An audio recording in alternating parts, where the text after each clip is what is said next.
Drowning in Google reviews and struggling to find the perfect response? I'm here to show you how to use ChatGPT to craft thoughtful and personalized responses to Google reviews in just a few simple steps, so you can boost your customer satisfaction and save time. First, let's navigate to ChatGPT and log in. If you don't have an account yet, it's quick and easy to create one. Now, find the Google review you want to respond to. Let's start with a -1. Copy the entire review text. Next, paste the review into ChatGPT before hitting enter. You need to give ChatGPT some context. Here's a good prompt you can adapt. Act as a customer service representative for your business name. Respond to the following Google review in a professional and empathetic tone, addressing the customer's specific concerns. Paste the review here. Make sure to replace your business name with your actual business name. Now, hit enter and watch ChatGPT work its magic.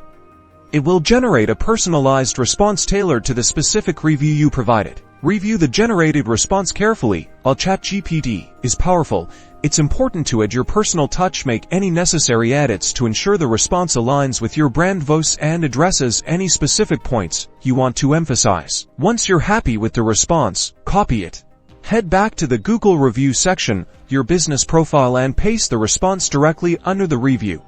And there you have it, a personalized and thoughtful response crafted with the help of ChatGPT, saving you time and improving your customer service. This also works great for positive reviews, where you can prompt ChatGPT to create a thank you that addresses specifics from their praise. Now you can engage with your customers without spending hours writing individual responses.